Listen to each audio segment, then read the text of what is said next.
Արմեն Աղակյան, այսօր Մայր Հայաստան կուսակցության անդամները Հայաստանի Հանրապետության մարդու իրավունքների պաշտպանի գրասենյակի դիմաց բողոքի ակցիա են իրականացնում։ Դուք եւս այստեղ եք, կխնդրեմ ձեր բողոք պահանջը ներկայացնեք, ինչ եք պահանջում եւ ինչ ակնկալիքներ ունեք։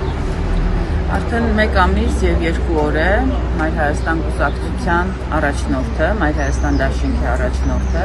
1 ամսի ապօրինի հրահանգով, հանրահավաքի ժամանակ հնչեցրած հրահանգով գտնվում է կալանավայրում։ Ապօրինաբար զրկվել է ազատությունից առանց որևէ հիմնավոր փաստի, առանց որևէ ապացույցի։ Մարդու իրավունքները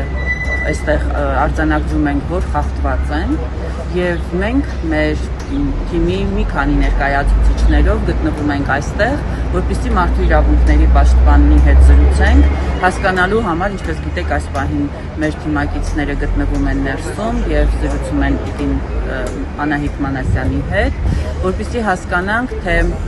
ինչպես պետք է հետագա գործընթացը շարունակվի եւ Անդրանիկ Թևանյանի ոտնահարված իրավունքները հնարավորինս արագ, ինչ հնարավորություն ունենք, հնարավորինս սեղմ ժամկետում վերականգնելու։ Հայաստանի Հանրապետությունը տարբեր կոնվենցիաների միացած է եւ հատկապես մարդու իրավունքների, խղճի, մտքի, ազատության եւ կրոնի ու հավատքի եվրոպական կոնվենցիայի անդամ է հանդիսանում, ուստի Հայաստանի Հանրապետությունում առավել եւս մարդը չպետք է լինի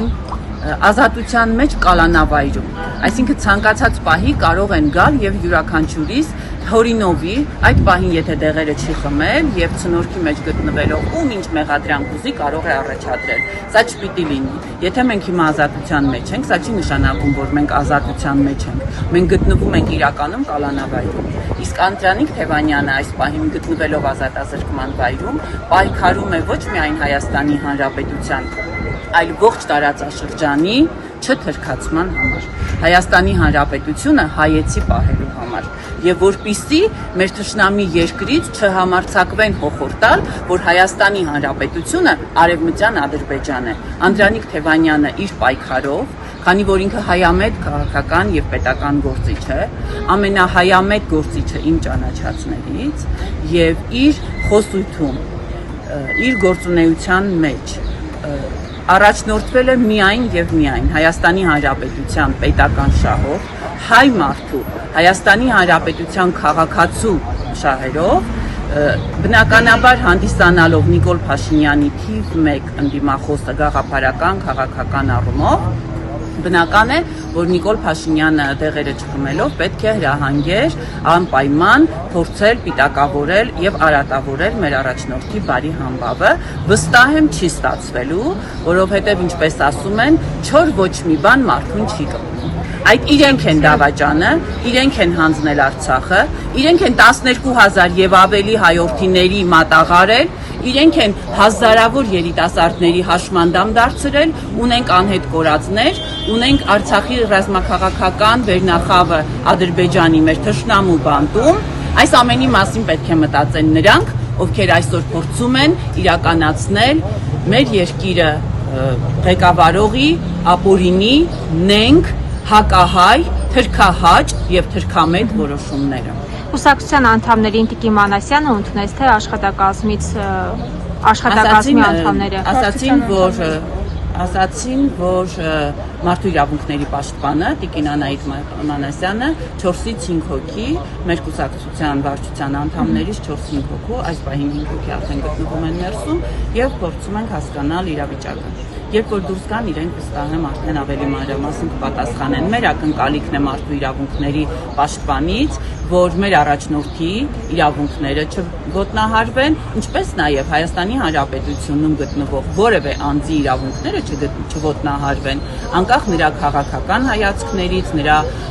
խղճի, մտքի ազատության իրավունքից։ Այ երբ որ 2018 թվականին հեղափոխություն էին, ճակերտավոր հեղափոխություն էին իրականացնում, ասում էին, որ սա ժողովրդավարության բաստիոն է այլևս։ Ժողովրդավարության բաստիոն չի նշանակում, որ այլասերված համայնքի փոքրամասնության ներկայացուցիչը սեռափոխվածը պետք է կարողանա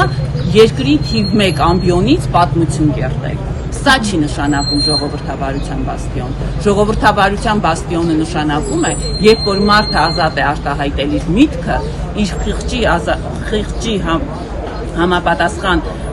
ներկայացնել իր համոզմունքները, իր կարծիքը արտահայտել եւ կարծիքը արտահայտելու համար չգտնվել ազատազրկման վայրում։ Իսկ մենք տեսնում ենք, որ փոքրիկ բռնապետիկը իր փոքրիկ ոհմակի հետ, փոքրիկ խմբակի հետ քնում զարթնում են եւ միայն ցանկանում են հայամետ,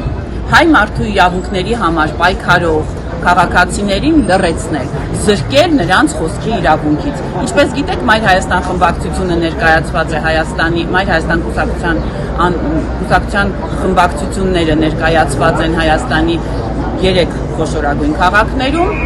մեր բոլոր ավականու անդամները ամենօրյա ռեժիմով գտնվում են քաղաքացիների կողքին, բարձրաձայնում են նրանց հուզող խնդիրները եւ փորձում ենք այդ խնդիրներին լուծումներ տրամադրել, ինչի առաջնորդը, ինչի թիվ 1 պատասխանատուն եւ կազմակերպիչը Անդրանիկ Թևանյանն է։ Ես նորից եմ կրկնում, որ չեմ տեսել առավել հայամետ եւ հայ մարդու Հայաստանի Հանրապետության քաղաքացու շահերի հանուն այդ շահերի մտածող որևէ այլ քաղաքական գործ չի, քան Անդրանիկ Թևանյանն է։ Դրա համար, քանի որ չեն կարողանում համապարփակ եւ փաստարկված պատասխաններ տալ այն հարցադրումներին, այն շեշտադրումներին, որոնք հնչեցնում է Անդրանիկ Թևանյանը, նախ Երևանի ավականու նիստերի դահլիճից ճողոպրեցին իշխանական խմբակցության անդամները, երբ որ Անդրանիկ Թևանյանը եկավ, որպեսզի տրանսպորտի թանկացման դեմ բերված Մայր Հայաստանի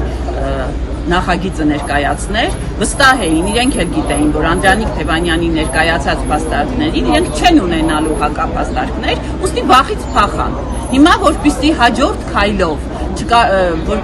քայլով կարողանան իրենց պատվիրատու կիրթ եւ կառուցողականի, որ իրենց ասում է հարբեցող ծաղրածու, դրա մոտ արդարանան, դրա համար Անդրանիկ Թևանյանին կալանավորեցին, ինչը աշխարհաքաղաքական տարբեր ուղղորդումներ ունի եւ Անդրանիկ Թևանյանի կալանավորումը չի բխում միայն այս բռնապետիկի ապօրինի հրահանգներից։ Նա իրականացրել է աշխարհաքաղաքական իր պատվիրատուների, իր տերերի հրահանգը եւ սրա համար մենք պահանջում ենք, որ մեր առաջնորդը օր առաջ գտնվի ազատության մեջ եւ բոլոր այն մարդիկ, ովքեր ոտնահարել են մեր առաջնորդի իրավունքները,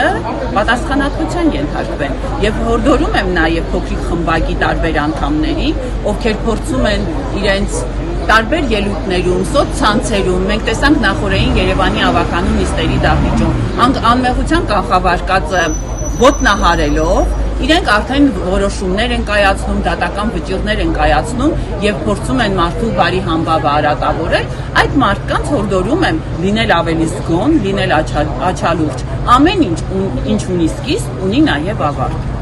Եվ հետագայում, եթե որոշել են եւ այդքան համարձակություն կունենան Հայաստանի Հանրապետությունում ապրելու, իսկ մենք անելու ենք ամեն հնարավորը, որ Հայաստանի Հանրապետությունը չդառնա Արևմտյան Ադրբեջան եւ ապրելու ենք Հայաստանի Հանրապետությունում, ապա իրենց միակ ճողոպրելու վայրը, եթե այս քաղաքականությունը շարունակեն եւ այս փոքրիկ խմբակին հավատարիմ փորձեն մնալ, ասեմ ձեզ, որ անգամ թուրքերը, անգամ ձեր սիրելի կիրթ եւ կառուցողական Ալիևները օգտագործելուց հետո տիկ են անելու։ Այնպես որ Ադրբեջանում էլ չեն գտնելու իրենք տեղ։ Թող տեղ թողնեն, որ Հայաստանի Հանրապետությունում հողի վրա քայլելու իրավունքը եւ համարձակությունը կարողանան ունենալ։ Հակառակ պարագայում ուր են փախնելու։ Ուր են փախնելու արդարադատությունից, Աստծո դատաստանից, ուր են փախնելու։ Չի կարելի։ Թող իրենց խղճի մտքի առաջ արդար գտնվեն, չմեղան չեն ամեն դեպքում եւ քանի որ գոյություն ունեն օրենքներ, գոյություն ունեն կոնվենցիաներ, իդեպ իրենց հիշեցնեմ, որ նաեւ Հայաստանի Հանրապետությունն է անդամակցում այդ կոնվենցիաներին, մարդը ունի խղճի մտքի ազատության իրավունք եւ որևէ մեկը բռնանալ եւ ոտնահարել այդ իրավունքները իրավունք չունի։ Սրա այս ամենի վերջը գալու է եւ մի օր իրենք եթե ոչ օրենքների առջեւ, ապա բնականաբար Աստծո դատաստանի առջեւ պատասխան են տալու, մեղք են